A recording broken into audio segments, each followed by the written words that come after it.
السلام علیکم ورحمۃ اللہ وبرکاتہ۔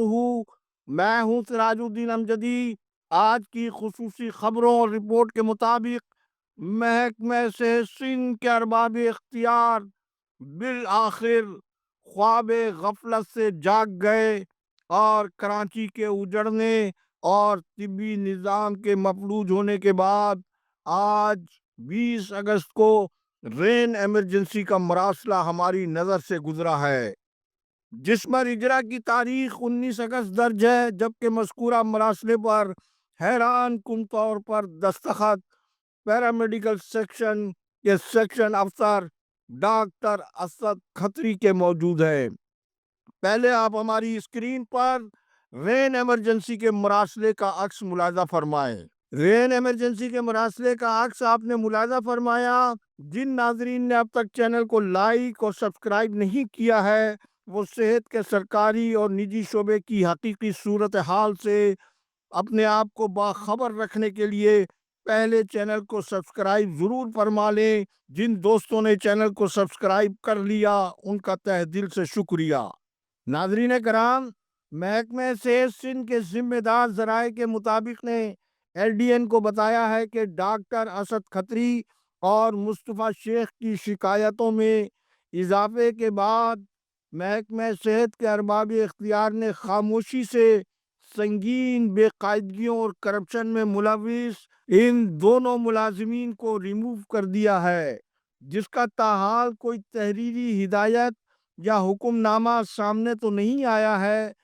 لیکن یہ بھی ناقابل تردید حقیقت ریکارڈ پر موجود ہے کہ مذکورہ ملازمین کی قانون شکنی اور قانون سے کھلواڑ اور ملازمین سے تضحیک آمیز رویے کی خبر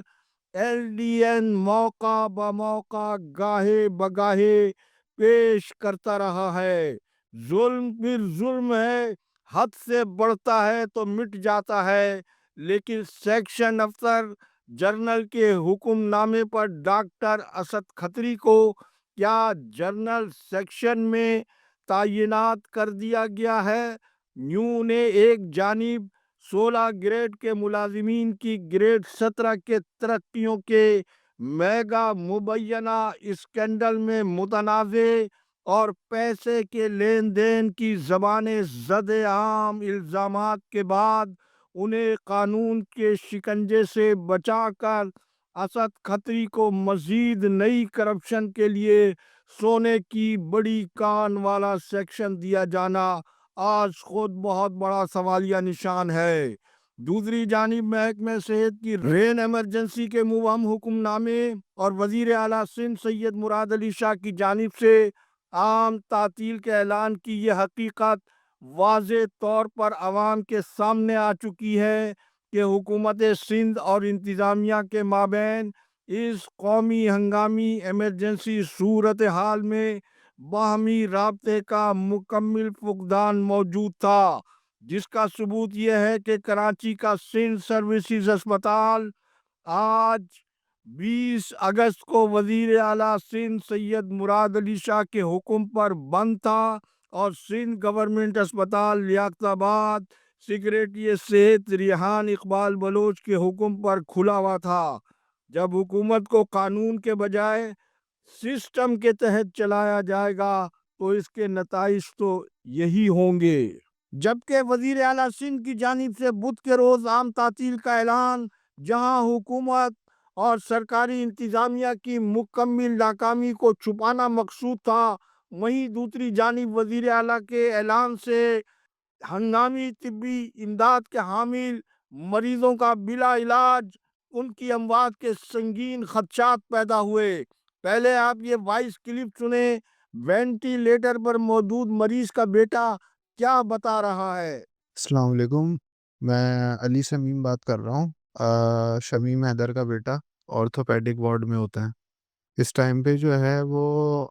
میڈیکل آئی سی یو میں ایڈمٹ ہے۔ صبح 8:30 بجے سے جو ہے وہ ہم یہاں پر ہیں اور ابھی سمجھ لیں کہ 5 بج گئے، تقریباً 24 گھنٹے ہونے والے ہیں۔ اور جو ابھی تک رپورٹ ہمیں ملی نہیں ہے، لیکن رپورٹ میں یہ بولا گیا ہے کہ جو ہے وہ وینز جو ہیں برین کی وہ ڈیمیج ہوئی ہیں اور جو ہے وہ کلوٹ بھی جو ہے وہ بنا ہے بلڈ پریشر شوٹ ہونے کی وجہ سے۔ اب بات یہ ہے کہ کوئی ٹریٹمنٹ ابھی تک اسٹارٹ ہوا نہیں ہے، صرف بی پی جو ہے وہ نارملائز کیا ہے ابھی تک۔ اب کیا کرنا ہے اس کے لیے ہیلپ چاہیے، کیونکہ 24 گھنٹے ہونے والے ہیں، رات میں جو آنے تھے ڈاکٹر وہ بھی نہیں آئے ہیں، صحیح ہے، دن کے ڈاکٹر بھی نہیں آئے تھے، ابھی کوئی ٹریٹمنٹ نہیں چل رہا، صرف جو ہے وہ وینٹیلیٹر پہ ہیں، اور وینٹیلیٹر پہ کوئی ابھی چیز نہیں ہو رہی، صرف بی پی کو نارملائز کیا ہے۔ تو کائنڈلی اس چیز میں ہیلپ چاہیے آپ لوگوں کی، جو بھی کچھ بھی ہیلپ کر سکتا ہے وہ کائنڈلی بتا دے، اور پلیز اس میں آپ ضرور کوآرڈینیٹ کریں۔ آپ نے مریض کے بیٹے کی گفتگو سے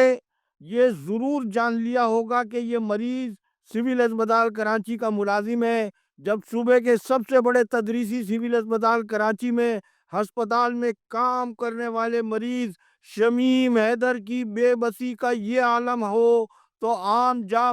مریضوں کے ساتھ سرکاری ہسپتالوں میں کیا بیتی ہوگی اور ان کے ساتھ کیا کچھ نہیں ہوا ہوگا، اس کا فیصلہ آپ خود فرما لیں۔ ہسپتال کے خلاف قانون اور سنگین جرائم کے الزامات کی زد میں ایم ایس ڈاکٹر خالد عرف حاجی جی بخاری کلینک والوں کو تو یہ بھی توفیق نہیں ہوئی کہ وہ شمیم حیدر کی مزاج پرسی کر کے ان کے علاج معالجے کے بارے میں کوئی ہدایات جاری کرتے، لیکن کیا کیا جائے، وہ تو ہسپتال کے انتظامات جرائم پیشہ لوگوں کے سپرد کیے ہوئے ہیں۔ تاہم ہسپتال کے نیم طبی عملے کے ایک گروپ نے شمیم حیدر کی لیاقت مستوی کی قیادت میں عیادت بھی کی، جس کی تصویر بھی آپ ہمارے اسکرین پر ملاحظہ فرمائیں۔ ناظرین کرام، یوم عاشورہ کے موقع پر سندھ گورنمنٹ اسپتال لیاقت آباد کی انتظامیہ سے ایک سیاسی جماعت کے کارکنوں نے یوم عاشور کے موقع پر طبی کیمپ کے نام پر دمائیں حاصل کیں، جن کی فوٹیج پہلے آپ ہماری اسکرین پر ملاحظہ فرمائیں۔ آپ نے ادویہ کی فوٹیج ملاحظہ کی، اب آپ ہماری اسکرین پر مظہر کی 22 کلپ سماعت فرمائیں اور ساتھ ہی مظہر کی تصویر بھی دیکھیں۔ نانو یہ ہیں بکنے کے، بتا دو مجھے یہ پر باکس کتنے کا لوگ جگہ ہے بندے کے پاس اس کو سیل کرنے، یہ پر باکس کتنے کا ایک لوگ؟ آپ نے مظہر کی آواز بھی سنی اور تصویر بھی دیکھی۔ یہ لڑکا اسپتال کے سرکاری ملازم Tahir Ahmed Khan O T attendant کے وہ قریبی دوست بتائے جاتے ہیں جن کے لیے ہسپتال کے انتظامی سربراہ ڈاکٹر عتیق الرحمان قریشی کی جانب سے ہسپتال میں مظہر کے داخلے پر مکمل پابندی عائد ہے، لیکن خبر کے اندر کی خبر یہ ہے کہ مذکورہ دواؤں کی بڑی مقدار کھلی بازار میں فروخت ہونے کے باوجود دوائیں معیاری اور معروف دوا ساز اداروں کی نہ ہونے کی بنا پر اس کا ایک بہت بڑا حصہ مکمل طور پر فروخت نہ ہو سکا تھا، اور جو فوٹیج ہم نے آپ کو اپنی اسکرین پر دکھائی ہیں وہ کسی نے ایم ایس ڈاکٹر عتیق کو واٹس اپ کر دیں، جس پر بدھ کو ایم ایس نے اسپتال پہنچتے ہی اپنے front man out of cadre Anwar ul Haq کو طلب کیا۔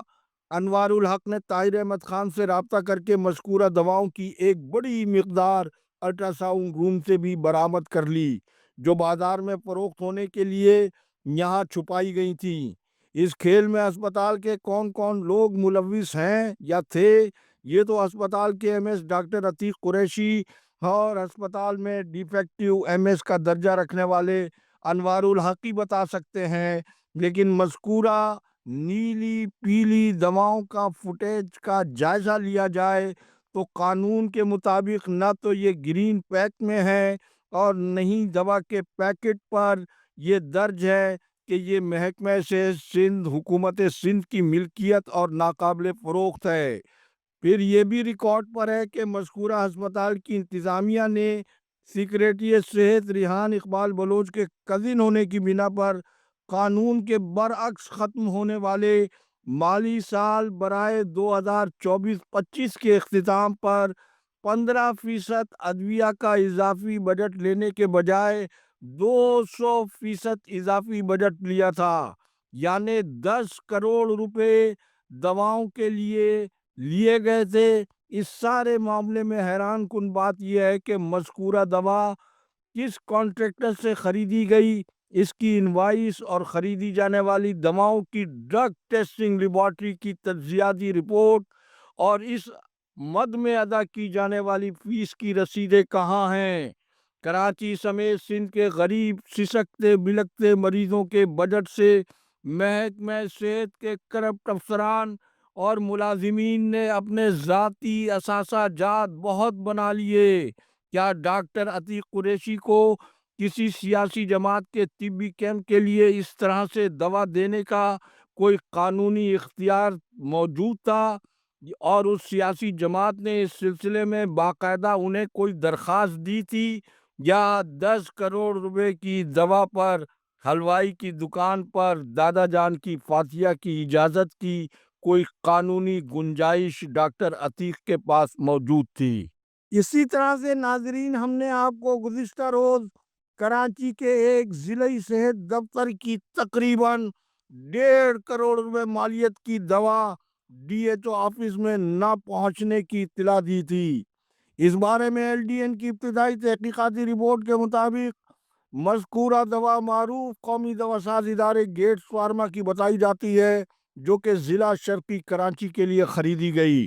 لیاقت آباد کے سرکاری ہسپتال کی طرح مذکورہ دوا کی بھی انوائس سمیت ڈیٹیل رپورٹ اور ادا کی جانے والی تجزیاتی فیس کی چھان بین جاری ہے۔ جیسے ہی مذکورہ تفصیل حاصل ہوئی، ارباب اختیار سمیت آپ کو اس کی آگاہی ضرور دی جائے گی۔ تاہم مذکورہ پس منظر میں اب مقتدرہ قوتوں کو کرپشن اور آئینی قومی اداروں کو بدعنوانی کی آماج گاہ بنانے والوں کے خلاف کراچی آپریشن فیصلے کا دائرہ سندھ تک پھیلا دینا چاہیے۔ آج تک کے لیے اتنا ہی۔ اللہ حافظ۔ پاکستان زندہ باد، کرپشن مردہ باد، عوام و افواج پاکستان پائندہ باد۔